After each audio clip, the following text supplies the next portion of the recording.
Hello दोस्तों आज की वीडियो में मैं आपको बताने वाला हूं, अगर आप भी एक आधार ऑपरेटर हैं, किसी भी कंपनी से आधार का कार्य कर रहे हैं, चाहे आप सीएससी के माध्यम से कर रहे हैं या आप अदर कंपनी के माध्यम से आधार का कार्य कर रहे हैं। और लास्ट वीडियो में हमने आपको बता दिया था किस तरह से आपको मेल मिलता है। 31 नवंबर से पहले अपनी परीक्षा को री एनरोलमेंट कर लेना है ताकि आप अपने आधार सुपरवाइजर का री एग्जाम दे दें और आपका आधार लाइसेंस दोबारा से रिन्यूअल हो जाए और आप आधार कंपनी के साथ एज ए आधार ऑपरेटर के रूप में कार्य कंटिन्यू कर पाएं। किस तरह से आपको ईमेल प्राप्त हो जाता है और किस तरह से आपको टेक्स्ट मैसेज भी आपको मिल जाता है। आपको 31 दिसंबर से पहले दोबारा से परीक्षा दे देनी है, जाकर आप उन वीडियो को देख सकते हैं। और दोस्तों दिल्ली के यूसीएल ग्रुप में कुछ इन्फॉर्मेशन को ड्रॉप किया गया है, जहाँ पर दोस्तों NECIT परीक्षा से संबंधित कुछ महत्वपूर्ण दिशा निर्देश आपको बताए जाते हैं। दिशा निर्देश दिल्ली के यूसीएल ग्रुप में ड्रॉप किया गया है, मैं आपको पढ़ के बता दूंगा ताकि आप री एग्जाम करते समय ये गलतियां ना करें। अगर आप ऑलरेडी एक आधार ऑपरेटर हैं तो लास्ट टाइम आपने जो एग्जाम दिया होगा आपको उसी आईडी पासवर्ड के थ्रू लॉगिन कराना है। जब आप दोस्तों इस वेबसाइट पे आ जाते हैं, यहाँ पर आपको एक यूजर आईडी और यहाँ पे आपको पासवर्ड एंटर करने की आवश्यकता होती है। हो सकता है जब आप इस पासवर्ड को फॉरगेट कर रहे होंगे तो ये पासवर्ड फॉरगेट सक्सेसफुली नहीं हो पा रहा होगा। जब आप इस पे न्यू तरीके से रजिस्ट्रेशन करके लॉगिन करते हैं तो हो सकता है आपकी सर्टिफिकेशन की डिटेल्स चेंज हो जाए और दोस्तों हो सकता है आप आधार क्रेडेंशियल नया भी बनाना पड़ सकता है। तो इसीलिए दोस्तों आप अपने पुराने यूजर आईडी पासवर्ड के साथ लॉगिन करेंगे। कहाँ से आपको मिल सकता है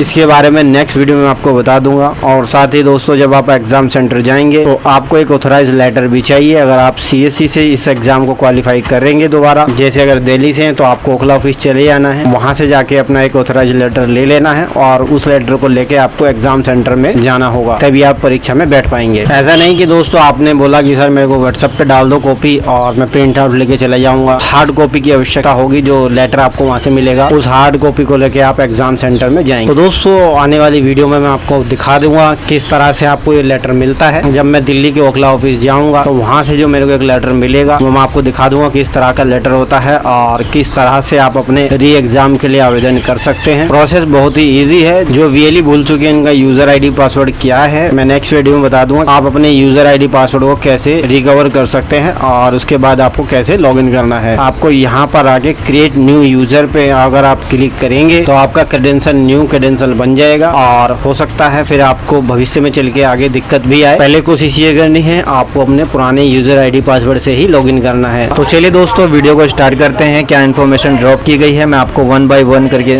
बता देता हूँ। यहाँ पर दोस्तों कुछ मोस्ट इम्पोर्टेंट पॉइंट को ड्रॉप किया गया है, जैसे कि आप देख सकते हैं यहाँ पे लिखा है most important introduction for NECIT exam. Point 1 में बताया गया है candidate please be inform that registration for exam under freelancer option has been discontinued with immediate effect. कहने का मतलब दोस्तों इसकी हिंदी मैं आपको बता देता हूँ क्या होती है। कृपया सूचित करें कि फ्रीलांसर विकल्प के तहत परीक्षा के लिए पंजीकरण तत्काल प्रभाव से बंद कर दिया गया है। जब भी दोस्तों आप अपने आप को एज ए आधार ऑपरेटर या सुपरवाइजर के लिए री एनरोल कर रहे हैं, आप ये इंश्योर कर लें आप एज ए कंपनी की तरफ से या आप UIDAI की तरफ से एग्जाम दे रहे हैं तो आप एक एक्टिव आधार ऑपरेटर होने चाहिए। ऐसे नहीं आप सोचो कि भैया आधार का काम मैं बाद में ले लूंगा, अभी आधार सुपरवाइजर का सर्टिफिकेट ले लेता हूँ। तो आपको सबसे पहले आधार ऑपरेटर होना बहुत जरूरी है। और दूसरे पॉइंट में दोस्तों यहाँ पे बताया गया है please register yourself if you are response by any active register enrolment agency और UIDAI। कहने का मतलब दोस्तों यहाँ पे बताया जा रहा है आप अपने आप को तभी रजिस्टर करें जब आप किसी कंपनी रजिस्ट्रार या UIDAI से एक ऑथराइज आधार ऑपरेटर या सुपरवाइजर हैं, तभी आप अपने आप को यहाँ पे रजिस्टर। और दोस्तों यहाँ पे तीसरे पॉइंट में क्या बताया गया आपको पढ़ के बता देता हूँ। Candidates need to carry the original authorise letter with proper date and letter number from the registrar enrolment agency for attending the exam else candidate will be disallowed to appear for the examination. कहने का मतलब दोस्तों ये है जो उम्मीदवार परीक्षा में भाग ले रहे हैं उनको रजिस्ट्रार या नामांकन एजेंसी से मूल प्राधिकरण पत्र वैलिड डेट और लेटर संख्या के साथ ले जाना होगा, अन्यथा इसके बगैर ऑपरेटर या सुपरवाइजर को एग्जाम में बैठने की अनुमति नहीं दी जाएगी। जब दोस्तों आप आधार ऑपरेटर या सुपरवाइजर के लिए अपने आप को दोबारा से री एनरोल करेंगे तो दोस्तों आपको एक ऑथराइज लेटर ले लेना है। कहाँ से मिलेगा इसके लिए आप अपने CSC के डिस्ट्रिक्ट मैनेजर या दोस्तों जो आधार UCL का कार्य आपके डिस्ट्रिक्ट में देखते हैं आप उनसे कॉन्टेक्ट कर सकते हैं। आप उनको बता सकते हैं कि मुझे दोबारा से री एग्जाम देने की आवश्यकता है, मुझे लेटर चाहिए जिसके माध्यम से मैं अपना ऑनलाइन री रजिस्ट्रेशन कर सकूं और फिर आपको एग्जाम में बैठने की अनुमति मिल जाएगी। दोस्तों जो ऑपरेटर ब्लैकलिस्ट हो चुके हैं उनको एग्जाम नहीं देना है, क्योंकि यहाँ पे जो बात की जा रही है एक्टिव ऑपरेटर्स की जा रही है। और ब्लैकलिस्ट ऑपरेटर एग्जाम दे पाएंगे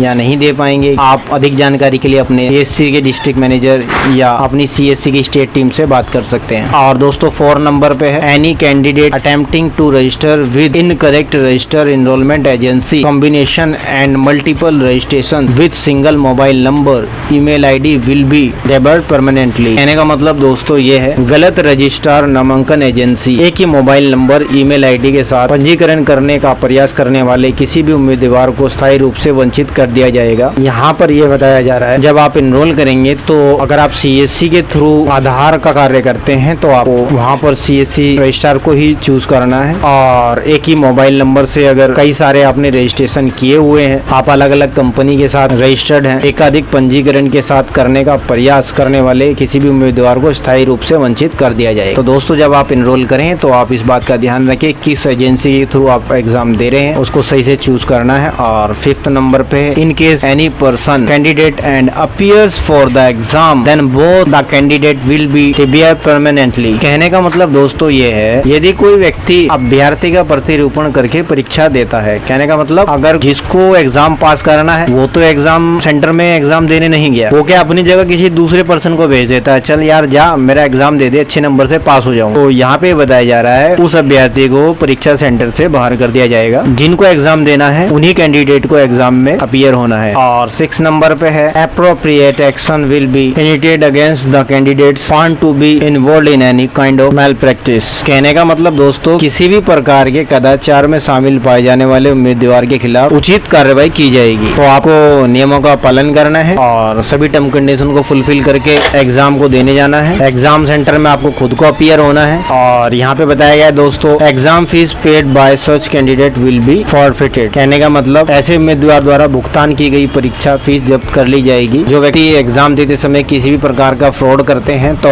उनके खिलाफ कार्रवाई भी की जाएगी और सेंटर से बाहर भी कर दिया जाएगा, प्लस उनकी फीस भी रिफंडेड नहीं होगी, फीस भी जब्त हो जाएगी। और यहाँ पे all operators who are going to give the NECIT exam should carry the original Aadhaar card और लेटेस्ट डाउनलोडेड आधार कार्ड। जब आप आधार सुपरवाइजर NECIT एजेंसी जो आधार का एग्जाम कंडक्ट कराती है, एग्जाम देने जाएंगे तो आपके पास आपका ओरिजिनल आधार कार्ड तो कम से कम होना चाहिए। और यहाँ पे बताया गया है, for any query related to NECIT registration application form submission exam fee exam centre exam slot and testing and certification application candidate can send their queries. कहने का मतलब दोस्तों यहाँ पे बताया जा रहा है किसी भी प्रकार की आधार एग्जाम से संबंधित अगर आपकी इनमें से कोई एक समस्या है और आप उस पर अपनी क्वारीज को रेज कर सकते हैं, यहाँ पर आप अपना मेल सेंड कर सकते हैं। तो दोस्तों जैसे कि आज की वीडियो में आपने देखा है, अगर आप भी एक आधार ऑपरेटर या सुपरवाइजर हैं और 31 दिसंबर से पहले आपको एग्जाम को री एनरोल करना है और आपको भी मेल या मैसेज के माध्यम से जानकारी प्राप्त हो चुकी है, या आपको अपनी स्टेट टीम की तरफ से कॉल आया है कि आपको दोबारा से एग्जाम देना है, या आपने दोस्तों अपना आधार सुपरवाइजर का एग्जाम 2020 या 21 के आसपास दिया था, अब आपको ऐसे में दोबारा से आधार सुपरवाइजर का एग्जाम देना है, तो दोस्तों आने वाली वीडियो में मैं आपको बता दूंगा किस तरह से आप अपने आप को री एनरोल कर सकते हैं और किस तरह से आधार सुपरवाइजर का एग्जाम पास किया जाता है, क्या क्वेश्चन आंसर आते हैं, उसके ऊपर मैं अलग से वीडियो बना दूंगा। कुछ दिन बिजी था जिस कारण से वीडियो आने में लेट हो रही थी और अब आपके लिए वीडियो कंटिन्यू लाता रहूंगा। तो दोस्तों आप हमारे चैनल से जुड़िए ताकि आपको आने वाली हर लेटेस्ट अपडेट समय पे मिलती रहे। मैं आशा करता हूँ दोस्तों मेरे द्वारा दी गई जानकारी आपको सही लगी होगी। अगर अभी भी आपके मन में कोई कंफ्यूजन है, कोई सवाल है, तो आप हमें कमेंट बॉक्स में पूछ सकते हैं। और बस आज की वीडियो में इतना ही, धन्यवाद।